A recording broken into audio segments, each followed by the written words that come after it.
નમસ્કાર મિત્રો, આજે આપણે સ્ટાન્ડર્ડ 12ની ઇંગ્લિશની ટેક્સ્ટબુકમાં યુનિટ 6 એમાં પાર્ટ બી ચલાવવા જઈ રહ્યા છીએ.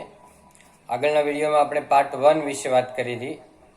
આજે આપણે પાર્ટ 2 પેજ નંબર 62 પર પાર્ટ 2 ડિસ્કસ કરવા જઈ રહ્યા છીએ. એમાં જુઓ 62 પર પેરેગ્રાફ છે વી આર નોટ ફ્રી, ત્યાંથી આપણે શરૂ કરવાનું છે. બરાબર. આગળ આપણે વાત કરી હતી કે હેલેન કેલર છે એ કામદારોને સંબોધીને કહે છે કે તમને આ લોકો છે પ્રોત્સાહિત કરીને દેશને માટે થોડું લડવા માટે તૈયાર કરી દે છે, મરવા માટે તૈયાર કરી દે છે, પરંતુ તમારે એ યુદ્ધની સામે હડતાળ કરવી જોઈએ. કારણ કે યુદ્ધમાં કોઈ મોટા માણસો મરતા નથી, મજૂરો છે, કામદારો છે, નાના નાના સૈનિકો છે, એમ કે એ જ મરતા હોય છે. તો એની સામે તમારે લડત કરવી જોઈએ એવું એક સંબોધન છે. એ આપણે આગળ થોડી વાત કરી હતી ને હજુ પણ એમાં થોડું બાકી છે. અત્યારે જોઈએ છે કે we are not free unless the men who frame and execute the laws represent the interest of the lives of the people and no other interest. જ્યાં સુધી એમ કે જે લોકો કાયદા બનાવે છે, એક્ઝિક્યુટ એટલે અમલ કરાવે છે, અને રેપ્રેઝેન્ટ એટલે ખાલી જે મોટા લોકો છે એના જ અધિકારોની વાત કરે છે, સામાન્ય માણસના અધિકારોની વાત નથી કરતા જે કાયદાઓ, એની સામે આપણે અવાજ ઉઠાવવો છે. We are not free unless the men who frame and execute the laws represent the interest of the lives of the people and no other interest. આપણે ત્યાં સુધી ફ્રી નથી, મુક્ત નથી કે જ્યાં સુધી કાયદાઓ છે આપણા હક માટેની વાત ન કરે ત્યાં સુધી એ કાયદાઓ આપણે મુક્ત ન કહેવાય. બીજાની વાતો કર્યા કરે, મોટા માણસોની, નાના માણસોની વાત ન કરે ત્યાં સુધી આપણે ફ્રી નથી. The ballot does not make a free man out of a wage slave. મત આપવાનો અધિકાર આપી દીધો છે એટલે આપણે ગુલામીમાંથી મુક્તિ થઈ ગયા છે એમ નહીં સમજવાનું. કે there has never exist a truly free and democratic nation in the world. ખરેખર જગતમાં સાચે સ્વતંત્ર હોય, આઝાદ અને લોકશાહીયુક્ત રાષ્ટ્ર હોય એવું એક પણ રાષ્ટ્રનું અસ્તિત્વ નથી. એમ કે બધા જ કામદારોનું શોષણ કરે, નાના માણસોનું શોષણ કરે છે. From time immemorial men have followed with blind loyalty the strong men who had the power of money and armies. પ્રાચીન કાળથી ઇમમોરિયલ એટલે કે પ્રાચીન કાળથી માણસો છે એ હંમેશા આંધળુકિયા એ મજબૂત માણસોને ફોલો કરતા રહ્યા છે, એને વફાદાર રહ્યા છે. લોયલ્ટી એટલે વફાદારી કરતા આવ્યા છે કે જે માણસો પાસે પૈસાનો પાવર છે, જે માણસ પાસે લશ્કરનો પાવર એટલે રાજકીય લોકો અને પૈસાદાર લોકો, એમની જ વફાદારી કરતા રહ્યા છે. એમ કે even while battlefields were piled high with their own dead, they have tilled the lands of the rulers and have been robbed of the fruits of their labor. Payal એટલે ઢગલા થાય. રણભૂમિમાં પણ નાના માણસો હોય જે અને લશ્કરની અંદર જોડાયેલા છે ગરીબીને કારણે, એ લોકોના મૃત્યુના શબ પડેલા હોય છે, ઢગલા પડેલા હોય છે રણભૂમિમાં. અને તે લોકો રાજાઓ છે, રૂલર એટલે રાજ્યકર્તાઓના ખેતર ખેડે અને મોટા ભાગના એની આવક છે એ રાજાઓ લઈ જાય છે, એને લૂંટી લે છે. એટલે કે એના હાર્ડવર્કની મહેનતના એ પૈસા લઈ જાય છે. They have built palaces and pyramids, temples and cathedrals that held no real shrine of liberty. શ્રાઇન એટલે સ્મારક થાય, અને કથીડ્રલ એટલે ચર્ચ થાય, દેવળ. આ મોટા મોટા માણસો છે એમને પેલેસીસ એટલે મહેલો બંધાવ્યા છે, પિરામિડ્સ બંધાવ્યા છે, મંદિરો બંધાવ્યા છે, ચર્ચ બંધાવ્યા છે, પણ એક પણ સાચી સ્વતંત્રતાનું પ્રતીક અથવા સ્મારક નથી. બરાબર. As civilization has grown more complex, the workers have become more and more enslaved until today they are little more than parts of the machines they operate. Civilisation એટલે સંસ્કૃતિ થાય. જેમ જેમ સંસ્કૃતિ આગળ વધારે જટિલ બનતી ગઈ તેમ તેમ કામદારો વધુ ને વધુ ગુલામ બની ગયા છે. એન્સ્લેવ્ડ એટલે ગુલામ બની ગયા છે. આજે પણ તેઓ જે મશીન ચલાવે છે એ મશીનના ભાગથી વિશેષ કંઈ નથી. માલિકો એને મશીન હોય, નિર્જીવ વ્યક્તિ હોય એવું એની સાથે વર્તન કરે છે. Daily they face the dangers of railroad, bridge, skyscraper, freight train, stockyard and training at the docks on the railroads and underground and on the seas. રોજ તેમને રોજ અસંખ્ય ખતરાઓમાંથી પસાર થવું પડે છે. એક્ઝામ્પલ તરીકે એમ કે રેલ રોડ, રેલવે અને રેલવેના રસ્તાઓ છે, બ્રિજ છે, સ્કાયક્રેપર એટલે ગગનચુંબી ઇમારત છે, બરાબર, ફ્રેટ ટ્રેન એટલે ભાડું ગાડી એટલે માલગાડી છે, સ્ટોક હોલ્ડ એટલે વહાણ, સ્ટોકયાર્ડ એટલે ગોડાઉન કે વાડો થાય, ટ્રેનિંગ એટ ધ ડોક એટલે સમુદ્રના કિનારે કંઈ ટ્રેનિંગ હોય, on the rail roads and underground and on the seas, રસ્તાઓ હોય, બરાબર, ટ્રેક હોય રેલવેના, અંડરગ્રાઉન્ડ રસ્તાઓ હોય, સમુદ્રની અંદરના પણ ઘણીવાર રસ્તાઓ હોય, સમુદ્ર કિનારે કામ કરતા, આ બધી જગ્યાએ કામ કરતા સૌથી મોટું જોખમ આ કામદારોને છે, વર્કર્સને છે, લેબરને છે. They move the traffic and pass from land to land the precious commodities that make it possible for us to live. બરાબર, પ્રેશિયસ એટલે મૂલ્યવાન થાય, વેલ્યુએબલ થાય. અને એક અંડરલાઈન કરજો, પોસિબલ ટુ લીવ નીચે અંડરલાઈન કરો. પ્રેશિયસ કોમોડિટીઝ એટલે મૂલ્યવાન જીવન જરૂરિયાતની વસ્તુ. આ કામદારો છે એ ટ્રાફિકમાંથી પોતાનું વાહન ચલાવી અને આપણા સુધી મૂલ્યવાન જીવન જરૂરિયાતની ચીજો પહોંચાડે છે. અને આપણે તો શક્ય બની શકે કે રોજ બરોજ આટલા બધા વેજીટેબલ્સ, ફ્રૂટ્સ અને કરિયાણાની વસ્તુઓ આપણા સુધી રોજે રોજ પહોંચાડે, એ કામદારો ડ્રાઈવર તરીકે પહોંચાડે. And what is the reward? અને એમને શું બદલો મળે છે એના બદલા? સ્કેન્ટી વેજ એટલે ઓછું ભાડું મળે. અમેરિકામાં અત્યારે સારું છે કે ડ્રાઈવરોને ખૂબ સારું વેતન મળે છે. આ અમેરિકાની સ્પીચ છે, પણ આ 100 વર્ષ પહેલાની સ્પીચ છે. પણ અત્યારે સારું છે, ડ્રાઈવરોને ખૂબ સારું વેતન મળે છે. આપણા દેશની અંદર મુશ્કેલી છે. સ્કેન્ટી વેટ એટલે લિટલ વેજ છે, વેજ એટલે વેતન, ઓછું વેતન મળે. ઓફન પોવર્ટી એટલે ગરીબી મળે, પુઅરનું પોવર્ટી. રેન્ટ્સ ટેક્સીસ એટલે ભાડા ભરવા પડે, કરવેરા ભરવા પડે. ટ્રિબ્યુટ્સ એટલે આમ તો શ્રદ્ધાંજલિ થાય, પણ રેન્ટ્સ, taxes, tributes and war compensation એટલે યુદ્ધમાં વળતર મળે. કોઈ માણસ યુદ્ધમાં શહીદ થઈ જાય તો એનું વળતર મળે, પણ બહુ ઓછું વળતર હોય છે, નજીવ હોય છે. Scanty wage, often poverty, rents, taxes, tributes and war compensation, એને બદલામાં ઓછું વેતન મળે, ગરીબી મળે, એને બદલે ભાડા ભરવા પડે, કરવેરા ભરવા પડે છે, યુદ્ધનું નજીવું વળતર મળે છે. The kind of preparedness the workers want is reorganization and reconstruction of their whole life, such as has never been attempted by statesmen or governments. Attempt એટલે પ્રયત્ન કરો. જે પ્રકારની સજ્જતા આ કામદારોને જરૂર પડે, એમાં એ લોકોને શું જરૂર પડે કે રીઓર્ગેનાઇઝેશન, એમનું પુનર્ગઠન કરવામાં આવે.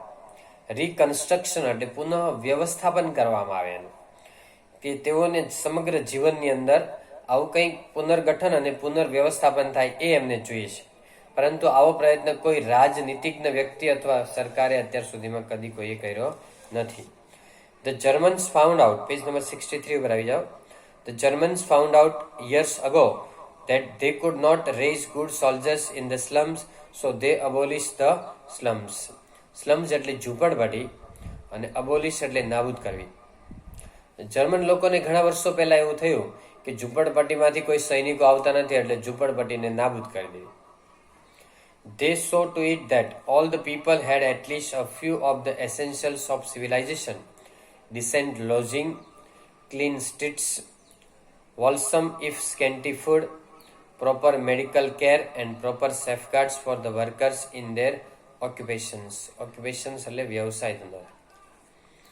એસેન્શિયલ એટલે જરૂરી વસ્તુ, નીડી એટલે જરૂરી થાય. સિવિલાઇઝેશન એટલે સંસ્કૃતિ. ડિસેન્ટ લોજિંગ એટલે યોગ્ય રહેવા જમવાનું. ક્લીન સ્ટ્રીટ્સ એટલે સ્વચ્છ શેરીઓ. હોલસમ ઇફ સ્કેન્ટી ફૂડ, ભલે ઓછો ખોરાક મળે પણ સમતોલ આહાર મળે, બેલેન્સ ફૂડ મળે. હોલસમ એટલે balance food. Proper medical care and proper safeguard, યોગ્ય વૈદ્યકીય સારવાર અને સલામતી મળે કામદારોને, તેમના જે કામ ધંધા કરતા હોય એ જગ્યાએ. એવું તે લોકોએ શરૂઆતમાં શોધી કાઢ્યું હતું. એકવાર રિપીટ કરું છું કે they saw to it that all the people had at least a few of the essentials of civilization: decent lodging, clean streets, wholesome if scanty food, proper medical care and proper safeguards for the workers in their occupation. તેઓએ જોયું કે જે લોકોને કમસે કમ સભ્ય સમાજની અંદર અમુક બેસિક નીડ્સ તો મળવી જ જોઈએ, તો તો જ આ સભ્ય સમાજ કહેવાય. એમ કે એમાં કઈ વસ્તુ મળવી જોઈએ? તો યોગ્ય રહેવા જમવાનું મળે, યોગ્ય એને શેરીઓ એટલે સ્વચ્છ શેરીઓ મળે, ભલે ઓછો ખોરાક મળે પણ સમતોલ આહાર મળે, યોગ્ય વૈદ્યકીય સારવાર અને સલામતી. જે જગ્યાએ કામ કરે છે ત્યાં એને સલામતી મળવી જોઈએ. ત્યાં એક્સિડન્ટ થઈને મરી જાય છે કામદારો, તો એ ન થવું જોઈએ. That is only a small part of what should be done. આ નાનો એવો ભાગ છે આપણે કરવાનું જોઈએ અને સરકાર પાસે કરાવડાવવું જોઈએ. It is your business to force these reforms on the administration.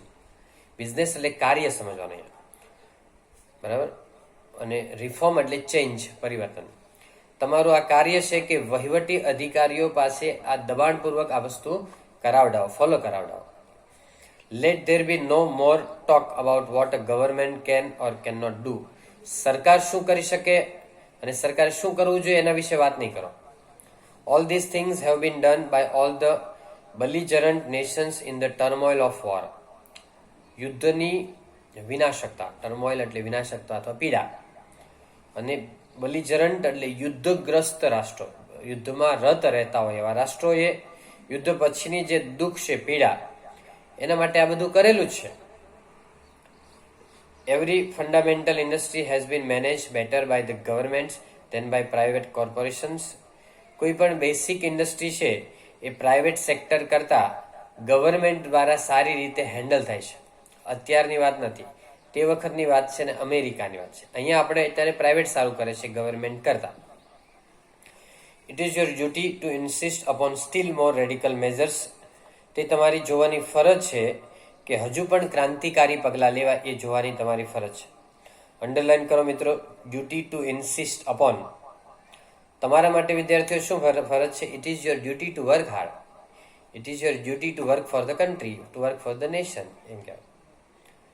Radical measures એટલે ક્રાંતિકારી પગલાઓ. It is your business to see that no child is employed in an industrial establishment or mine or store and that no work is needlessly expose to accident or disease. Mine એટલે ખાણ થાય, ખાણ.